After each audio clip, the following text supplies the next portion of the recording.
The church congregation held their collective breath as the pastor on stage asked for anyone in need of healing to come forward. A woman, her hand pressed to her lower abdomen, got up from her seat reluctantly as her family urged her to go forward. As she stepped next to the pastor, he asked her what her sickness was, and she whispered, "Cancer." Welcome to Truly Terrified, Paranormal versus Physics, where we talk about some really weird stuff, and Joe the scientist explains how it's not possible, or maybe it is. I'm Lynn, and I'm Joe. Faith healing involves the use of prayer and physical actions like the laying on of hands, thought by certain individuals to invoke divine intervention for spiritual and physical recovery, particularly within the Christian tradition. Although there are a lot of people in paranormal circles who do it also. Advocates argue that illness and impairment can be healed through religious faith expressed in prayer or rituals, which they believe can summon divine presence and influence. The belief in divine intervention through faith healing is not contingent upon empirical evidence of its effectiveness. However, the majority of scientists and philosophers consider faith healing to be a pseudoscience. I wouldn't even say it's a science, so it's, because that would require you to be faking the scientific process or scientific forms. Yeah, I can see that. It can be categorized as a spiritual, supernatural, or even paranormal phenomenon, and at times it aligns with what some might classify as magical thinking. The American Cancer Society notes that, quote, current scientific evidence does not substantiate assertions that faith healing can effectively treat physical illnesses, end quote. So everyone's going on record of saying it does not work. Instances of death and disability and even unfavorable consequences have been reported when faith healing was chosen over medical intervention for severe injuries or illnesses. Tragically, when parents have opted for faith healing instead of medical treatment, numerous children have died who might have otherwise survived. Comparable outcomes are observed in adults also. So, the main place that you see faith healing is in churches. Within religious communities. Of monotheists, by monotheists. So that means like Christians, for instance. They're monotheists. They believe in a single, super, ultra powerful being, right? Right.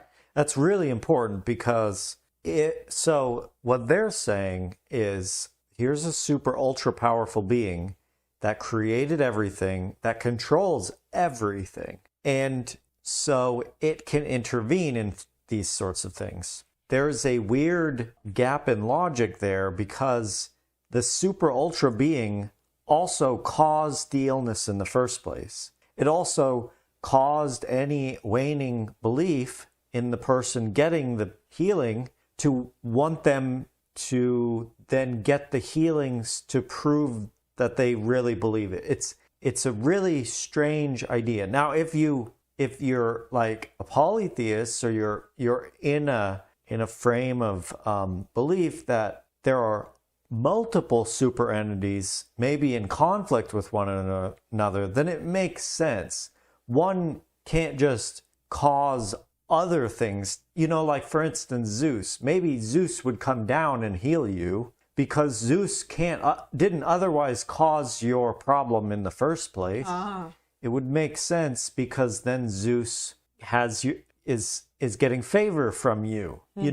Monotheists, though, with the super ultra entity thing, I don't know. It's a really weird situation because the God who is fixing you caused the problem in the first place. Okay, so let me ask you a question. Do you think that, just your gut reaction, do you think that the people in the churches who are doing the faith healing, do they believe that faith healing works, and do they believe that they're actually doing faith healing? So I'd say, I have to say, because I've seen videos of this and it's over the top fake. I mean, like, not well faked. It's very clearly faked. So perhaps up to 20% of them really believe it. But I have to believe the majority of them don't. They actually might believe it, but they know what they're doing is a show. Yeah. They know what they're doing, or it's a show when they're doing it on stage, and they know that that's a show. I grew up with this I grew up watching a television program. I think it was on Sunday mornings. I don't remember the name of it, but there was a lady in it who had red hair, bright red hair, and it was very tightly permed, and it kind of stuck out on the sides of her head like bozo. I think her name was Catherine Kuhlman. I may be wrong on that. But she would say, and she did faith healing, and she would say, I believe in the miracles. And then she'd slap the hand of Jesus on the person's forehead and they'd twitch and, then they'd be healed. I ran across an interesting article on Cracked. The article was by Robert Evans, and apparently he was at one time a pastor or acted as a pastor in a church that did faith healing. In his article, he talked about some different ways that they pulled it off. So this was one of them. He admitted that. Oh, yeah. Okay. Oh, yeah. He is no longer involved in that. Did he say church. He believes it? No. At the time he said he believed it. Okay, He really believed it was going to work. But then he started seeing these tricks and he knew those aren't working, but he thought he could still do it. And then he realized, no, he was not doing it. Yeah.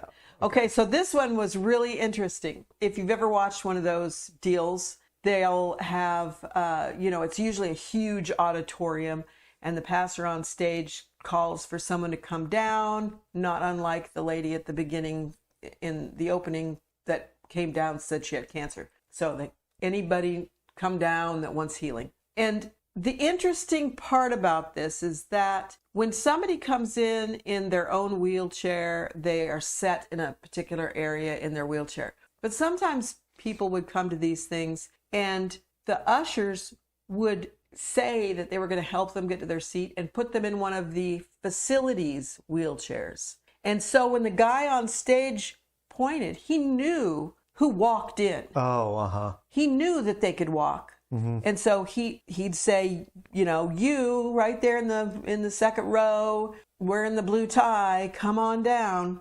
And an usher would push him down in his wheelchair. So it wasn't necessarily there was a conspiracy between the guy on stage and the... No. And he did talk about some of those, and I'll get to those in a minute. So then when the guy comes up on the stage, they help him up on the stage in the wheelchair, and the faith healer says, be healed. Now stand up. And the person stands up because they can walk. And everybody's like, wow. Assuming that they could not walk and that's why they were in a wheelchair. And whether they were complicit in planning it, they were definitely complicit in not saying, wait a minute, I walked in here. I'm just sitting here because they thought it would be easier for me. But nobody ever does that. They just get caught up in the moment and the hysteria. Another thing that Robert Evans talked about was where they worked out a actual fraud deal with somebody. They would go to the homeless shelters and they'd hire a homeless person, somebody who could walk or talk, but looked pretty rough, like they weren't well. And he said the first time he was involved, the person they hired was just passing through, so it was doubtful that anybody would see that person again. He was trying to get back home because he was from somewhere down south, and they offered to pay his way. He was going to be the final act of the service, the church service. Act as in they were acting. They were all acting. So the guy, Robert Evans, had instructed the homeless man to hobble up on the stage with a wooden cane. So he did as he was instructed.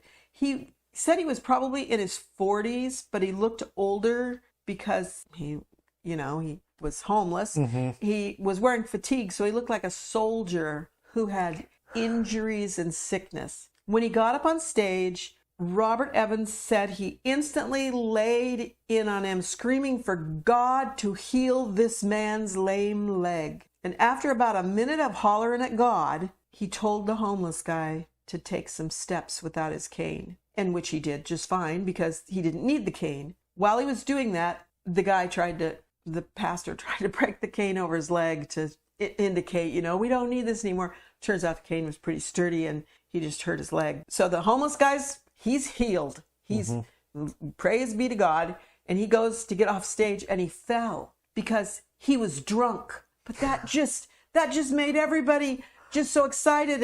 And the pastor said, oh, he's just touched by the Spirit, which now he believes that's a euphemism that everyone should use when they refer to a drunk person that's touched by the Spirit. Well, yeah. So the lady I talked about at the beginning, she fell for a particular type of faith healing called psychic surgery. So this is how they do it. And that guy, Robert, he actually did this at his church. And I think that probably was the straw that broke the camel's back, because it was so clearly BS. So the pastor invited that lady to lay on a table on the stage, and the table was covered with a white sheet, so it looked very medical. And she got up on the table, and they covered her with a sheet. And then he put his hands over the area of her belly where she said she had pain, or she didn't even say she had been holding her hand to her belly. And he's praying, possibly in tongues. I don't know. This was not the guy Robert that wrote the article. This was another pastor at the church. So he's pressing harder and harder, and then he starts scrambling his hands around in the sheet until his hands are under the sheet, and he's scrambling and pressing harder and harder on her abdomen. Soon it appeared that he was elbow deep in her belly, but in reality, they had put a little bowl underneath the table, right underneath the table, of chicken livers and, other gizzard stuff with blood in it. So one of his hands, he's digging around like he's digging in her belly. And one of his hands, he reaches underneath and he pulls that one and he pulls it up through the sheets and holds it up. He's cured the cancer. He took the cancer, a blood dripping, a little gizzardy thing. And everybody applauded. And then you know what happened? What? They gave money. Yeah. They gave tons of money. Yeah. Well, so I think even in the Bible, there's places, I'm not super familiar with the Bible, but there are places where they talk about people like this. Mm-hmm. Like, I don't know what the word they use. I don't want to say false prophet, but it's people who are tricking you for their own benefit. Mm-hmm. And they act like the real thing. Mm-hmm. But their motives are not for you to connect with God or whatever. It's entirely selfish. Yeah. So regardless, like you go to your church, there's a faith healer, whatever. The fake ones are going to look exactly the same as the real ones. Mm-hmm. So regardless, I mean, there are liars out there. People can lie. Mm-hmm. And it doesn't exempt somebody just from just being in that position that they're not a liar. So it's not even like, the question is whether there's a God or not. Is this person a liar? Right. Right. And so, like we can talk, people who believe in God are not critical thinking or whatever. Mm-hmm. That's besides the point. Those people know there are people trying to con them out there. So this person who is putting on a show, are they legit or not? Everyone has to evaluate that, just the same as they would evaluate like a used car salesman, or a snake oil salesman, to put it very bluntly. Like it just because you're in a church and so you've left the fight of whether or not God exists or not behind, doesn't mean you can completely forget about critical thinking. Right. So there is one area where faith healing could actually possibly work. And to say that it's faith healing it actually really fits very, very good. Okay. It all comes down to the placebo effect. Yeah. And usually it's going to work for something that's a minor issue. It would probably not work for something that's a huge issue. A lot of things that I read about faith healing, it was actually the person was going through conventional medical treatment and was praying at the same time and believed that it was the prayer that cured them, not the conventional medical treatment. Yeah. But in the placebo effect, and I'm just going to go over it really quick for anybody who might not understand what the placebo effect is, because it's kind of thrown out and used, maybe not always incorrectly, but definitely overused. Yeah. Okay, so a placebo is any treatment that has no active properties, like giving somebody a sugar pill. It has no active properties. You give them a sugar pill, they get better. They got better because of the placebo effect, or they got better because they were getting better anyway. Mm-hmm. There are many clinical trials where a person who's taken the placebo instead of the active medical treatment has reported an improvement of symptoms. Why is that? belief in a treatment may be enough to change the course of a person's physical illness. And that is from a medical standpoint. We actually know that placebo can actually cause real effects. Yeah. It's not like a question, maybe It actually definitely works. suggestion or belief could cause certain effects. We 100% know Right. it can. Now, it can't cause, like, for instance, if you have a broken bone, it cannot fix your broken bone. But if it's like you have phantom pains It could totally that are fix those. essentially psychological, Yeah. it could fix that. However, let me say this, and this is actually one of the explanations that some of the medical boards, some of the medical studies I read said, that in the case of faith healing, it probably was the placebo effect insofar as it helped relieve some of their symptoms. And so they were not actually cured, but they felt better. And feeling better made them think that they were better. Yeah, that's a good point. One symptom that comes along with any malady is the stress about it. Yeah. And that's just an ever-present psychological symptom that's just secondary, you know. Relieving that, however you do it, can alleviate all of the problems that come from stress, you know. Like even if it's just heartburn, you get the burn from the stress. The stress is psychological, but it's a response from the problem, the base problem. So you get rid of the stress, which is it's possible, like it's psychological. All you have to do is It's really a matter of your attitude. believe. Yeah. And then it gets rid of the heartburn or whatever. So the placebo effect, the word placebo is derived from Latin. It means I will please and denotes a treatment that appears genuine but lacks therapeutic efficacy. It can be sugar pills, it can be saline injections, it can be simulated surgical procedures like the chicken livers and gizzards. The placebo effect is prompted by the individual's belief in the treatment's efficacy and their anticipation of feeling better rather than the actual placebo. They're anticipating this. It is totally a psychological thing. But we do know that in certain tests they've done, in certain studies, they gave people with the same illness, one group they gave them antibiotics, and another group they gave them placebos, and the placebo group actually got better faster than the antibiotic group. Now, is that because they're self-reporting their symptoms, which I would expect they would feel better? There's going to be a bias when they believe a particular way. Right. So that's the kind of studies you hear reported quite often. Well, the placebo effect will make you, it'll get rid of pneumonia faster than antibiotics. Well, I don't know how to answer that because, some people appear to be getting better faster than the people on the antibiotics. But is that because they're not perceiving their illness the same way anymore? It's such a good, it's always a good point to be made that there's a cause for things, And so it's like homeopathy or something. Okay, so you drink the thing and you believe it's going to work and then you get better. What was the cause of that? What's your causal model that's causing, that's the chain of cause and effect that's producing the effect you're seeing, starting from you drinking the solution, the placebo? I don't know if homeopathy would fit in this category, but I read about one category of placebos called impure placebos.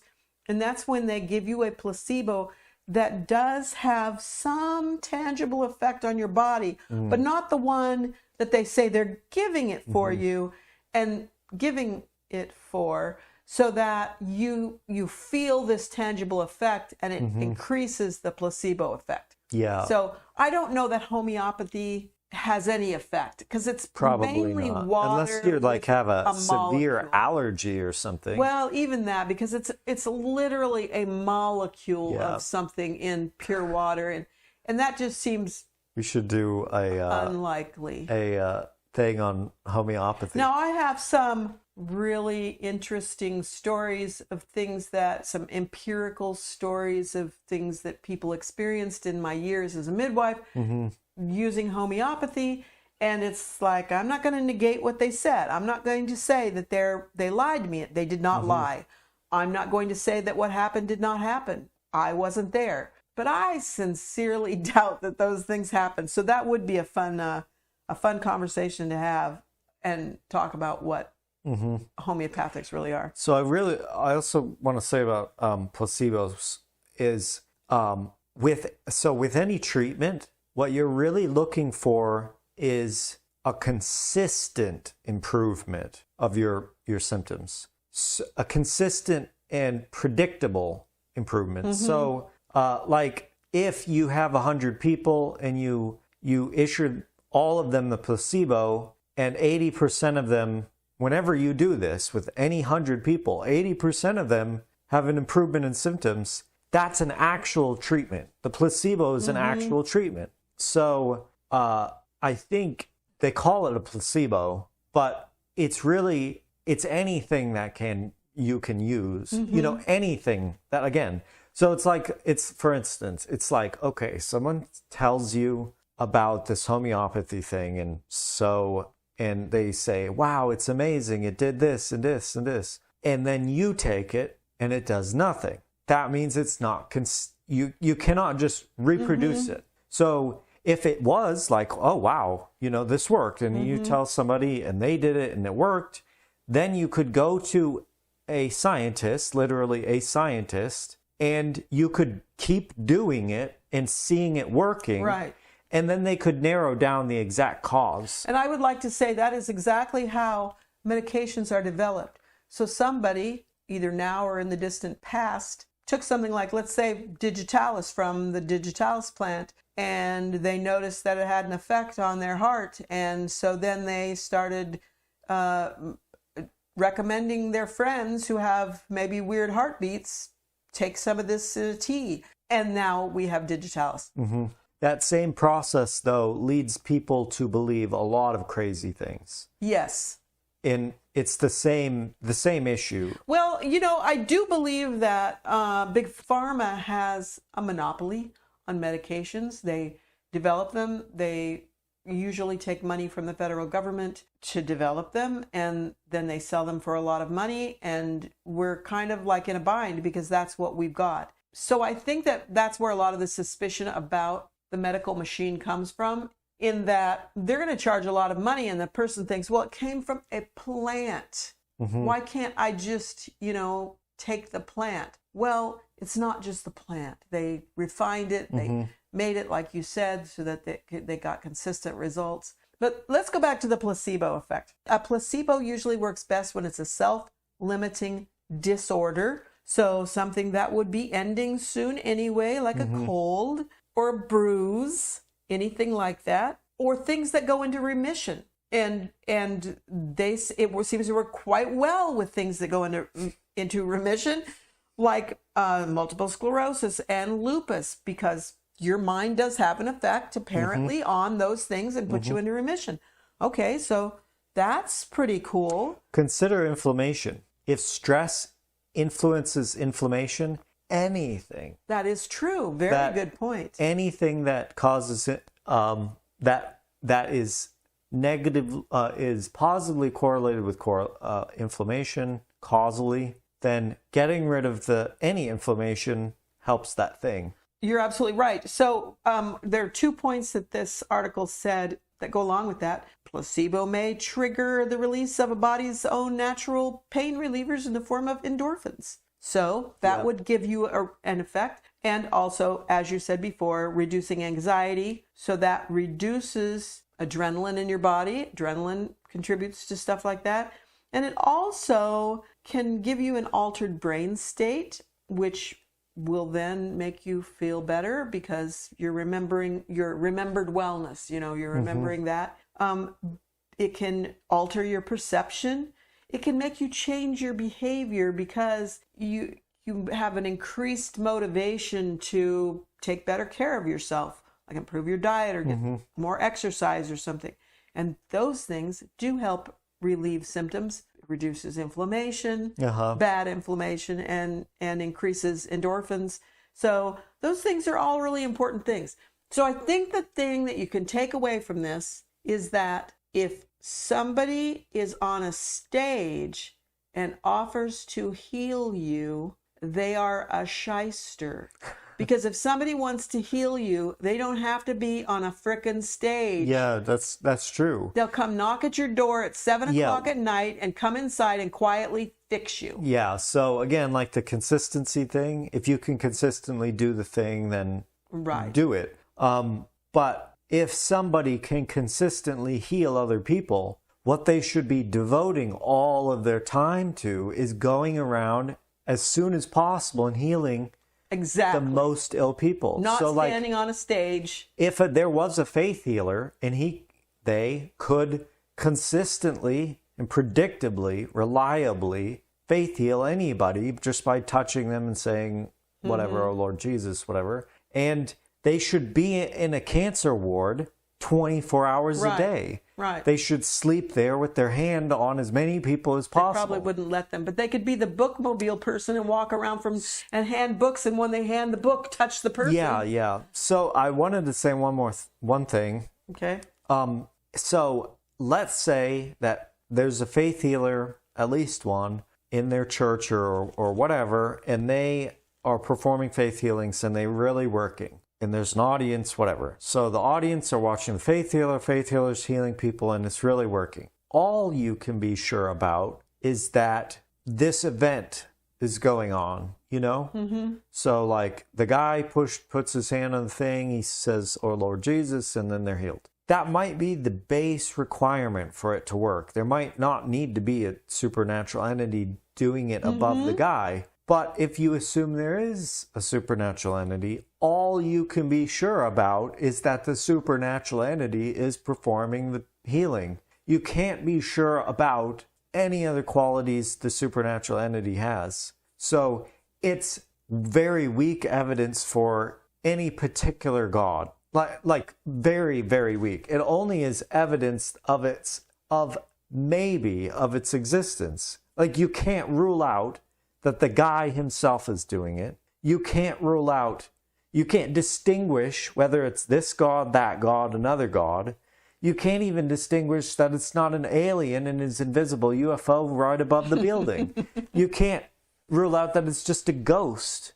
If you both believe in ghosts and God, you can't distinguish in this situation which it is that's doing the supernatural thing. So again, like, even if the what the hell is it? It's the fucking heater. It's the heating vents. We go through this every day. Glenn was tapping across the floor. Even if the faith healing is really happening, you can't be sure of what's causing it. Now, if you could reliably produce it and reduce it to a cause, you know, like say, okay, we actually got some knowledge out of this experiment. It appears to be this particular conditions that cause it. Like you have to say, oh Lord Jesus, for instance. Then that's much better evidence for one particular explanation. The most important part of faith healing, which is just guided placebo effect healing, the most important thing is that the person being healed believes it will work. If you've been faith healed. Our contact information is in the show notes. You can email us, text us, or even call and leave a 3-minute voicemail. And as always, if you have a story you want to tell, send it to us. Please share, subscribe, and leave a review wherever you get your podcasts. Thanks for listening, and never be so terrified you can't run.